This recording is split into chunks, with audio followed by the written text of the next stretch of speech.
আচ্ছা তোমার জবাব দেওয়ান লাগবো না, তুমি খালি কইবা এই যে হাতের মধ্যে সনাতন ধর্মের মেয়ে যারা আছে তাদের এই সিঁথির মধ্যে সিঁদুর দিলেই বিয়া হয়ে যায়। এই সিঁদুর দেওয়ার প্রচলন কবে তাইল? আর সিঁদুর তৈরি হয়েছে কি দিয়া? হ্যাঁ, আর এই যে দিলেই বিয়া হয়ে যায়, এটার কারণটা কি?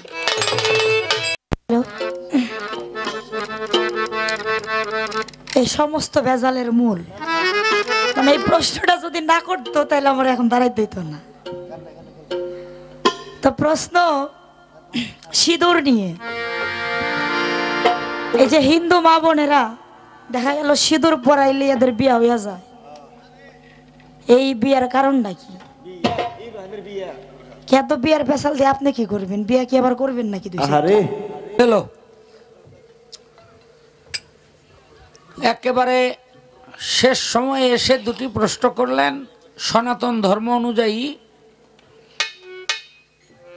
তো একটি হলো কর্ণ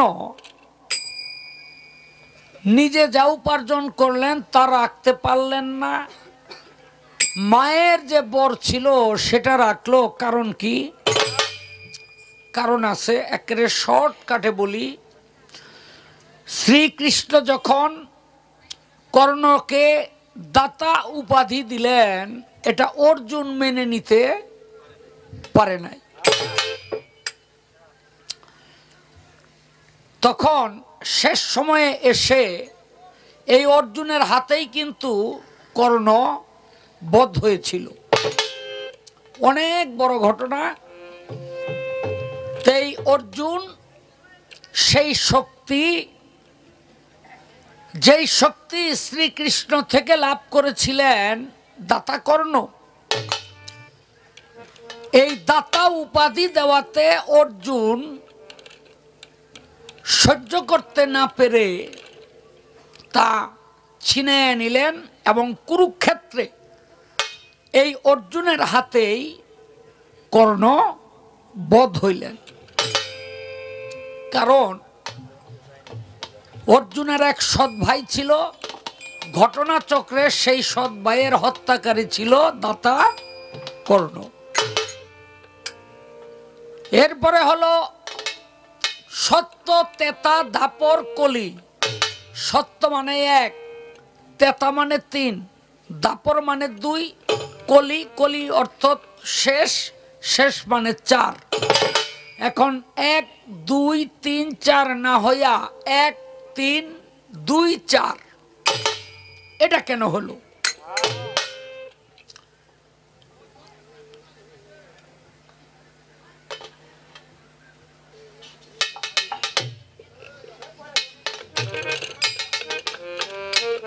তিন চার ঘন্টা সময় দেব না, দুজনে মিলে আলাপ করি।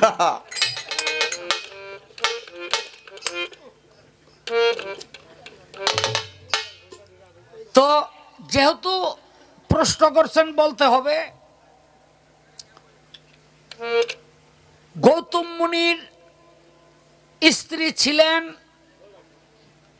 অহল্যা। অহল্যা এই গৌতম মুনির এক ভক্ত ছিল, সব সময় গৌতম মুনিকে বলতো, গুরু আপনি আমাকে বর দেন, আমি যেন আপনার রূপ ধরতে পারি। কিন্তু মনের মধ্যে যে চালাকি এটা বুঝে নাই। তো একদিন, 2 দিন, 3 দিন এরকম চাইতে চাইতে চাইতে চাইতে ভক্ত বাঞ্ছা পূর্ণ করাই তো গুরুর কাজ। কি? ভক্ত বাঞ্ছা পূর্ণ করাই গুরুর কাজ। তো গুরু কয়, যা দিলাম। ভক্ত বাঞ্ছা পূর্ণ করাই গুরুর কাজ। দেখেন, নারায়ণের এক ভক্ত ছিল, নাম ছিল তার ভস্মলোচন। তো নারায়ণ নারায়ণ ডাক পারে, ওই ডাকে বৈকুণ্ঠ বিহার থরথর করে কাঁপে। একদিন লক্ষ্মীরে নিয়ে রথ দিয়া যায়। লক্ষ্মী কয় রথ কাঁপে কেন? কয় আমার একটা ভক্ত আছে, আমার নাম যখন ডাকে তখন বৈকুণ্ঠ বিহারও কাঁপে। কত ভক্ত বাঞ্ছা পূর্ণ করতে হবে, যাও কি চাই দিয়া হ। গেছে, এই রথ থামা, থামাইছে। গিয়া ভক্তরে কয় কি চাস? কয় আমি লক্ষ্মীরে চাই। কয় তোর মায়েরে তুই নিবি? তা আমি না করুম কেন? কয় মা হিসাবে চাই না, তুই স্ত্রী হিসাবে চাই। আচ্ছা কোন তো দিহি, এটা গুরু কি দেয়? কেউ দেয়? এনে রথে থাইকা লক্ষ্মী কইতেছে দিয়া দাও, দিয়া দাও, যা চাই দিয়া দাও, ভক্ত মনোবাঞ্ছা পূর্ণ করতে হয়। নারায়ণ কয় যারে চাই হ্যাঁ কয় দিয়া দাও, তা আমি ধরে রাখুম কেন? কয় যা দিয়া দিলাম, তবে এই যুগে পাবি না। হ্যাঁ, তুই যখন পাবি তখন তোর লাঙ্গল থাকবো ফাল থাকবো না। ওই যে এই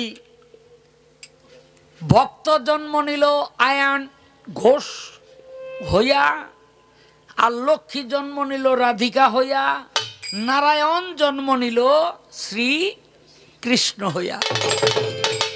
হ্যাঁ, তো ভক্তবাঞ্ছা পূর্ণ করাইল গুরুর কাজ, যদি গুরুর মতো গুরু হয়। হ্যাঁ, তো গৌতম মুনি দিয়া দিল, যা আমার রূপ তুই ধরতারবি। গৌতম মুনি গেছে এক কাজে, গৌতম মুনির রূপ ধইরা ঘরের দরজা গিয়া টোকাইতেছে, খোলো। এখন ঘরের দরজা খুইলা গৌতম মুনির স্ত্রী দেখে স্বামী আদর করিয়া ঘরে লয়ে গেছে, পান্তা মুখ খাইছে। ওই ভক্ত বাইরে গেছে, গৌতম মুনি আইছে, আইয়া ঘরের দরজা টোকায়। দরজা খুইলা দেখে স্বামী। কয় এই মাত্র না গেলেন, পান্তা মুখ খাই আবার আইছেন? কয় কয় কি? বিছানার মধ্যে হাত দিয়া দেখে বিছনা গরম।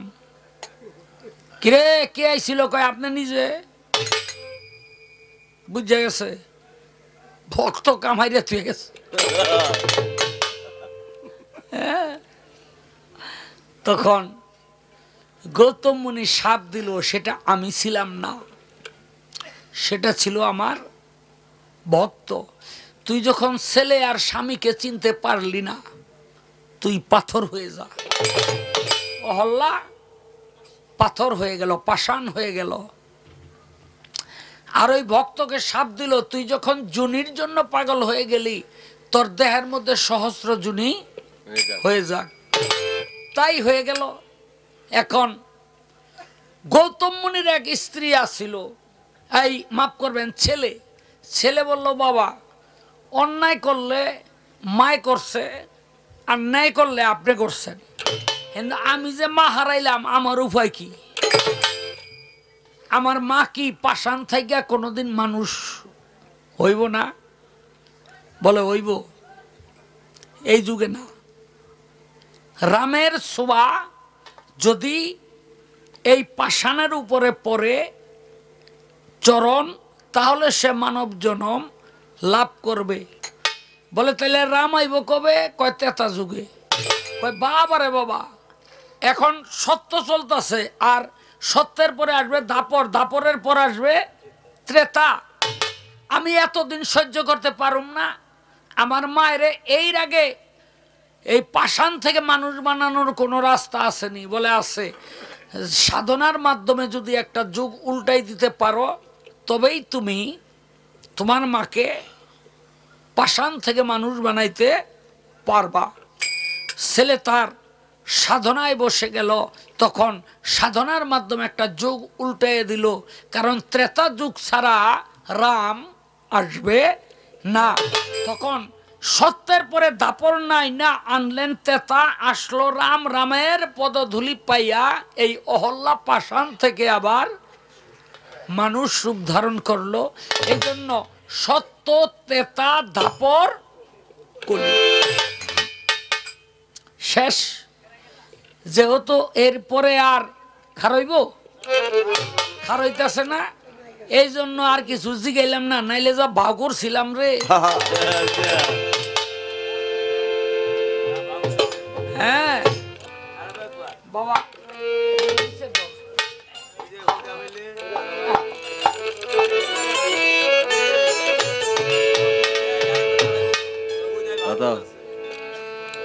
আরে কি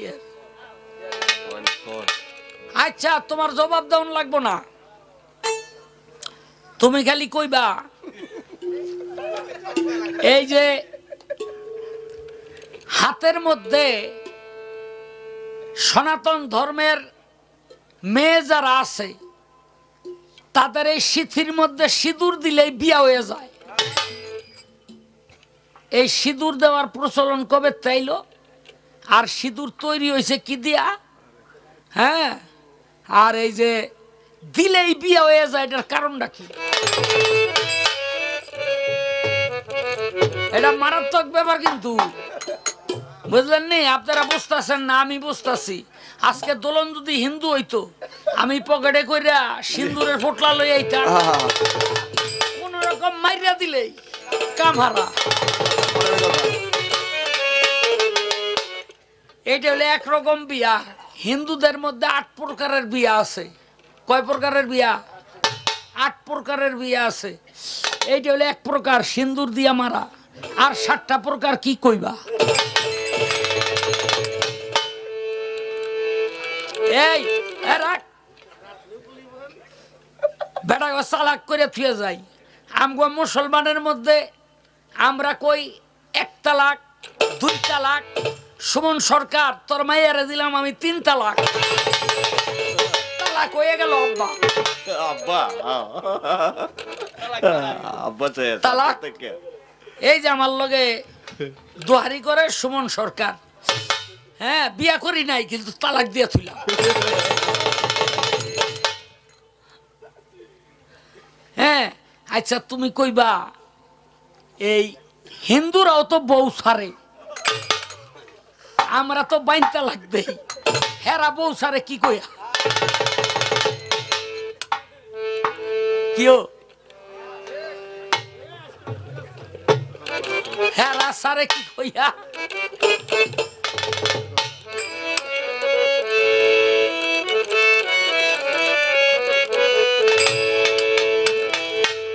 ও পার হতে যারা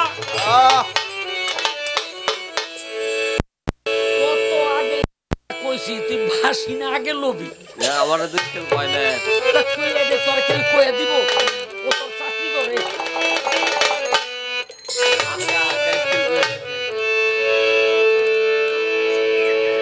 ও পার হতে যারা সাথে এসেছিল তারা চলে গেল যে যার বাটে। ও আমি একলা বসে আছি ঘাটে। ও আমি একলা বসে আছি ঘাটে। ও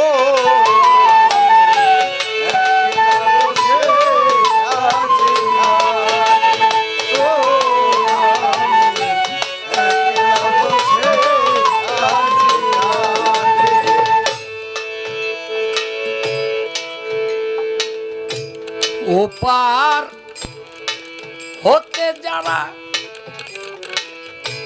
সাথে এসে ছিল তারা চলে গেল যে যা বাটে।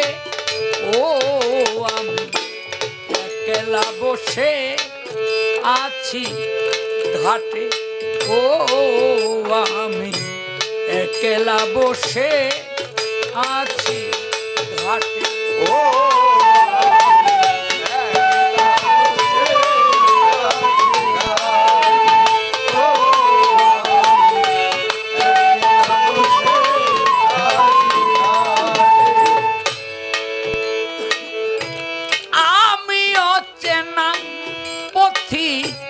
পাই না পথ খুঁজে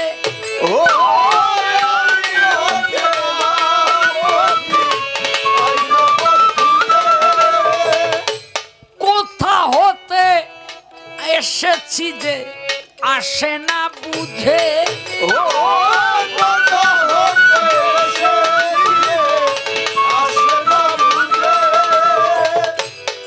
আমিও চেনা পথি পাই না পথ খুঁজে কোথা হতে এসেছি যে আসে না বুঝে ক্লান্ত রবির ছায়ায় ধরণীর ধুলির মায়ায়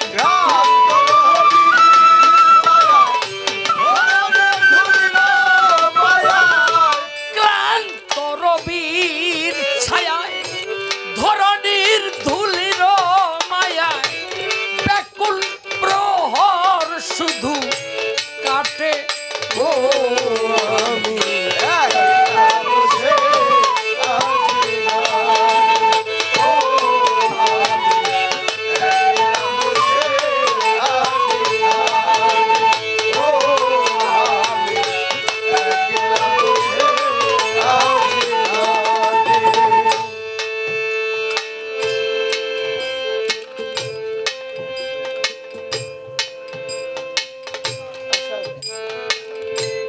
আশার দোলনায় কত দোল খেয়েছি বাউলের মঞ্চে কত গান গেয়েছি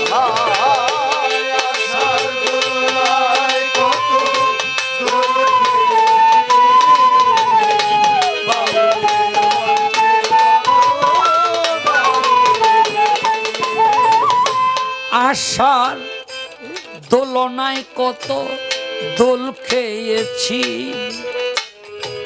বাউলের মঞ্চে কত গান গেয়েছি যাদের নিয়ে আমি খেলেছি খেলা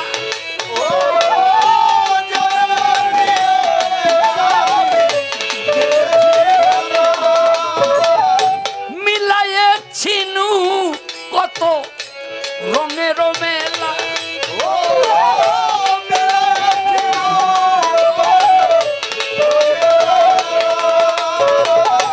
যাদের নিয়ে আমি খেলেছি খেলা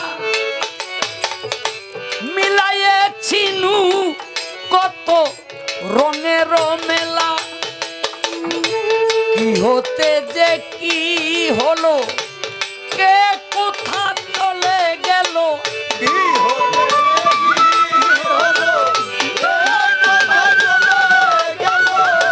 কি হতে যে কি হলো কে কোথা চলে গেল সারা নাহি পাই মাথা উঠে ও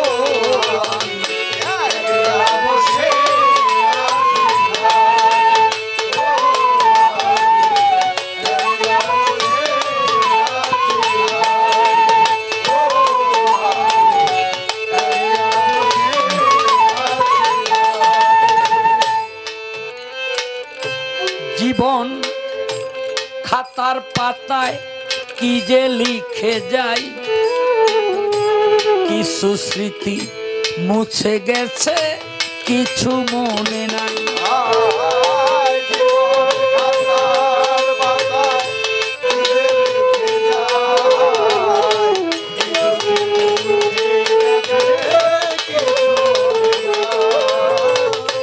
জীবন খাতার পাতায় কি যে লিখে যায় কিছু স্মৃতি মুছে গেছে কিছু মনে নাই উল্টায়ে খাতার পাতা সবই দেখি ভুল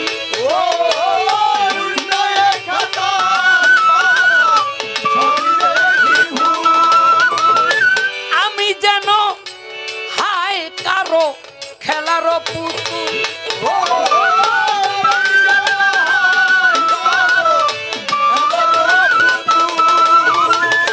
উল্টায়ে খাতার পাতা সবই দেখি ভুল আমি যেন হায় কারো খেলার পুতুল বেদনার ঝুলি কাঁধে দিনরাত বসে কাঁদে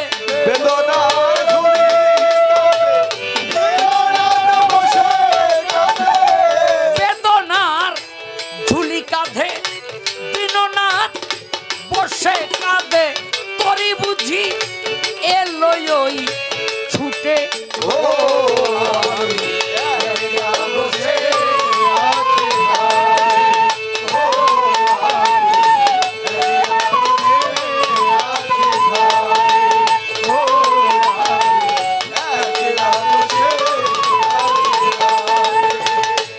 ওপার হতে যারা সাথে এসেছিল তারা চলে গেল যে যার বাটে ও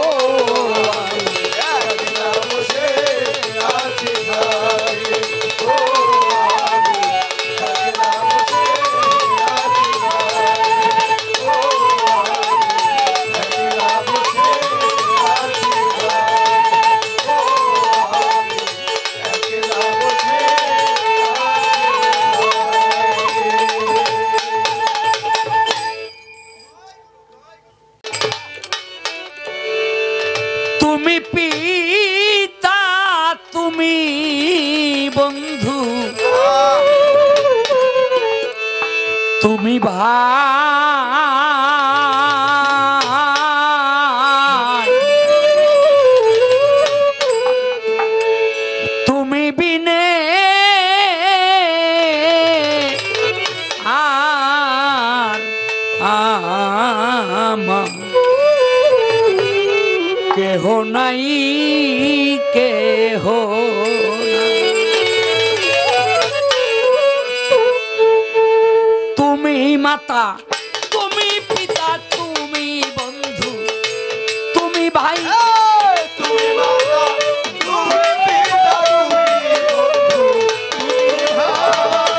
তুমি মাতা তুমি পিতা তুমি বন্ধু তুমি ভাই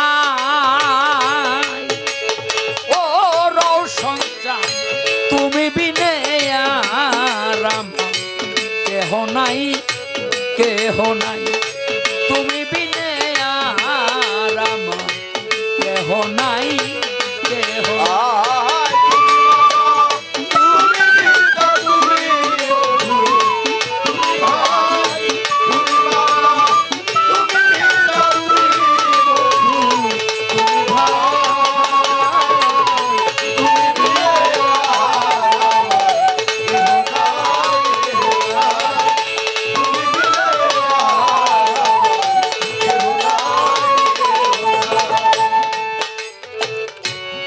আসিয়া এই সংসারে ওরে বান্ধব আমার আমার করি আমি বাকার কে বাই আমার বুঝিতে না পারি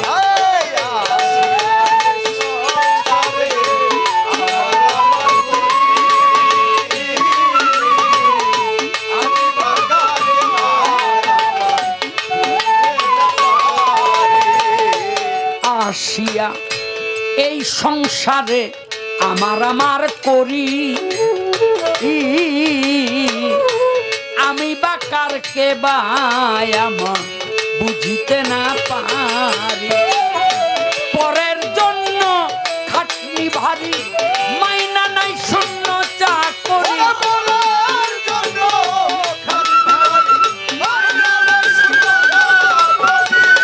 পরের জন্য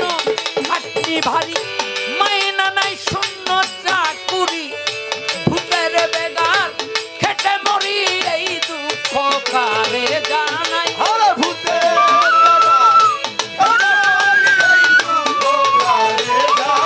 আমি ভূতের বেগার থেকে মরি এই দুঃখ কারে জানাই তুমি বিনে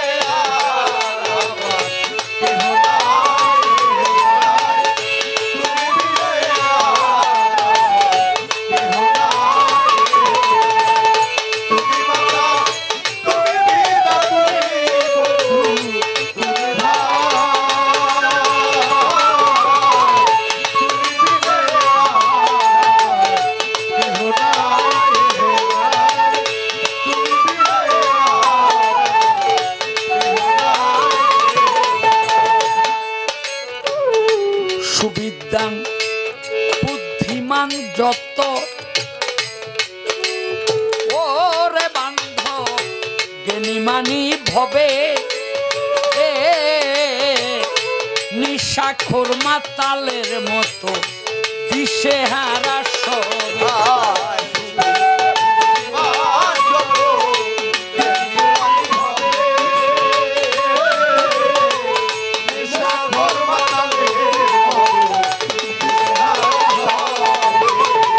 সুবিদ্যান বুদ্ধিমান যত জ্ঞানীমানি ভবে ওরে মানুষ নিশাখোর মাতালের মতো দিশেহারা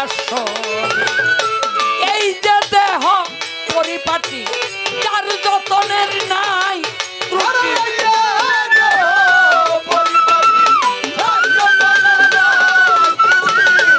এই যে দেহ পরিপাটি যার যতনের নাই ত্রুটি পরিণামে হবে খাঁটি শ্মশান খোলার মাটির ছাই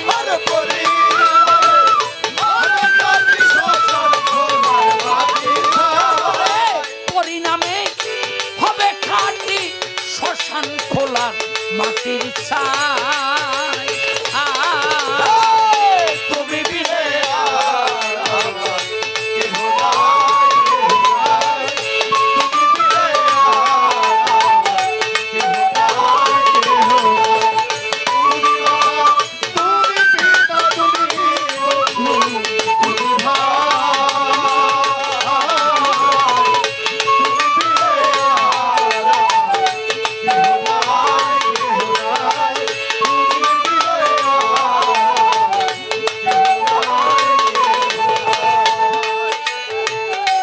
ধনী মানি পায় না তারে পায় গরিব কাঙ্গালে হাসিতে খুশিতে নাই সে আছে চোখের জলে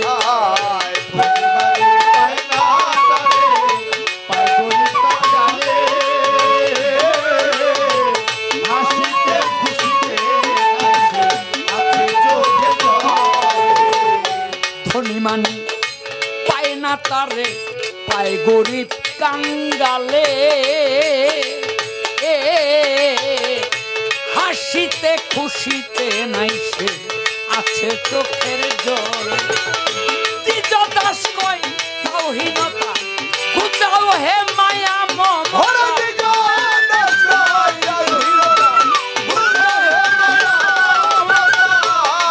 দাস কয় তাওহীনতা খুঁজাও হে মায়া মমতা কাদিবারে দাও ক্ষমতা এদের নামে কোনো গায়ে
সমস্ত ভেজালের মূল?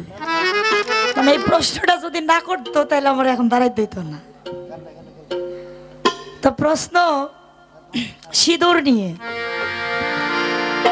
এই যে হিন্দু মা বোনেরা দেখা গেল সিঁদুর পরাইলে এদের বিয়া হইয়া যায়, এই বিয়ার কারণটা কি? এত বিয়ার পেশাল দিয়ে আপনি কি করবেন? বিয়া কি আবার করবেন নাকি? হ্যাঁ সারা করবো। হ্যাঁ, এই যে সিঁদুর, এই সিঁদুর একটা মার্কা। এটা বিশাল একটা ঘটনা, আমি স্বল্প কথাই বলবো। একটা সময় এই দেবতাদের উপরে অসুরদের বিশাল চাপ সৃষ্টি হয়েছিল। দেবতাদের ভিতরে তো দেবতাদের রাজা হলো দেবরাজ ইন্দ্র। তো ইন্দ্রদেব হইল দেবরাজ। তো তাদের ওই স্বর্গে গিয়ে পুরো রাজত্বটা দেখা যায় অসুররা দখল করে।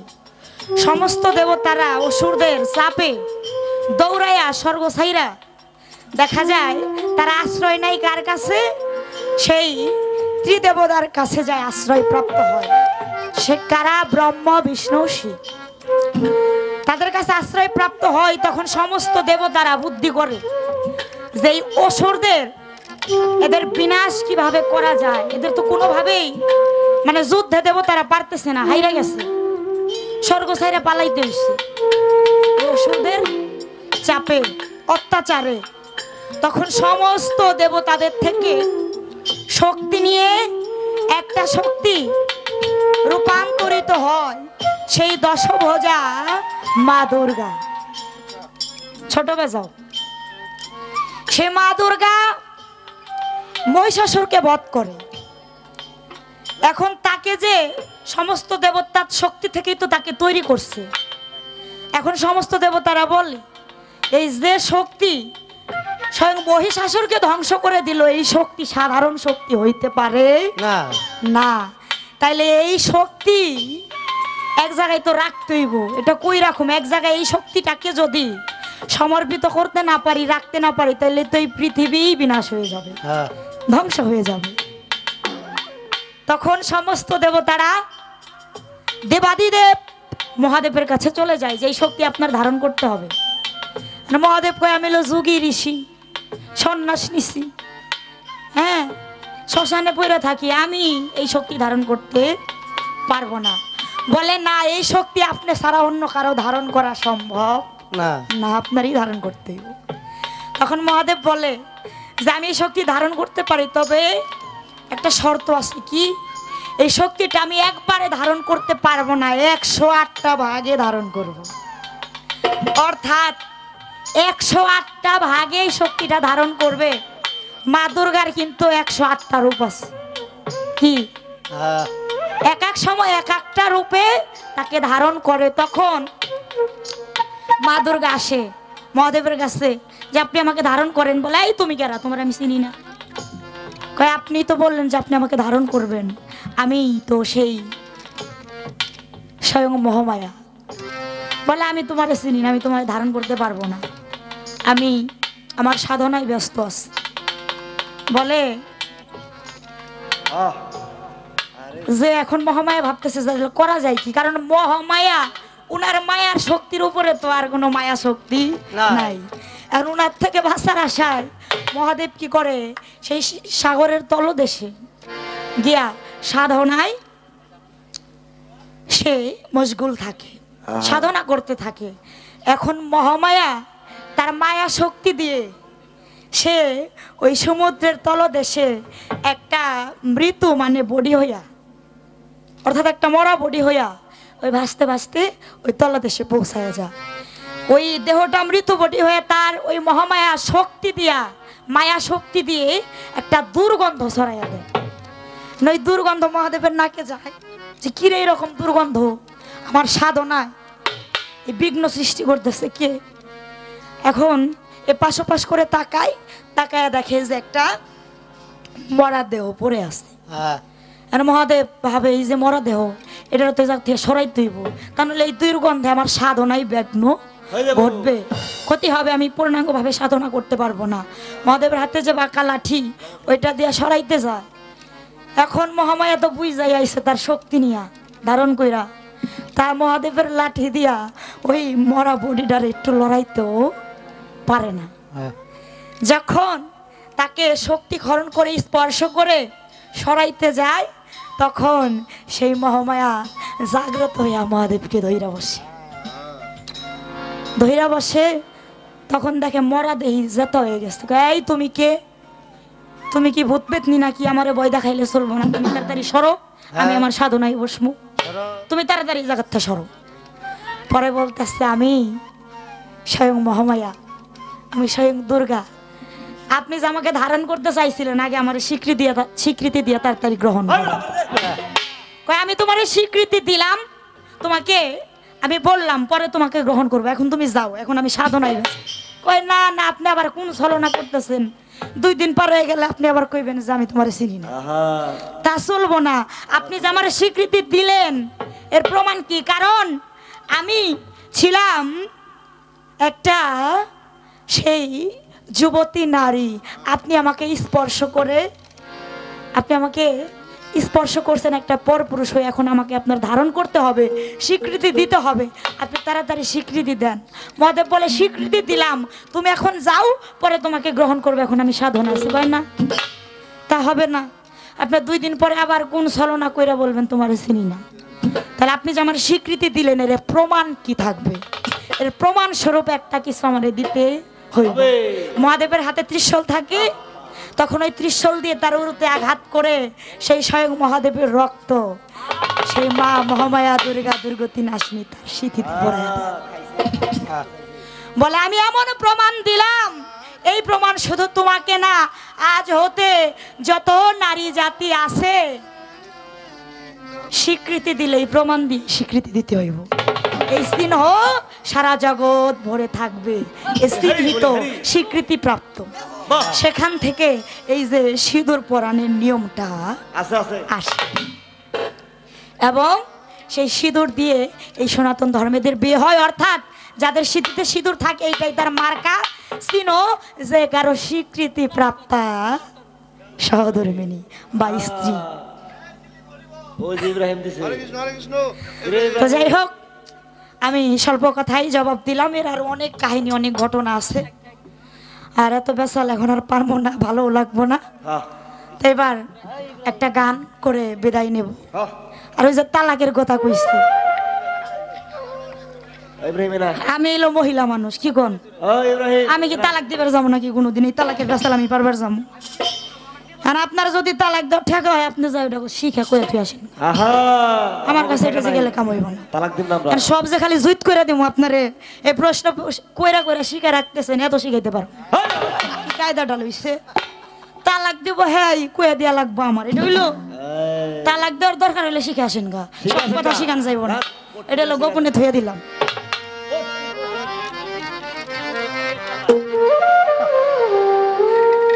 তো যাই হোক, সেটা তো আছে। হাসি কান্না নবরসে বাউল বিচার গান একটু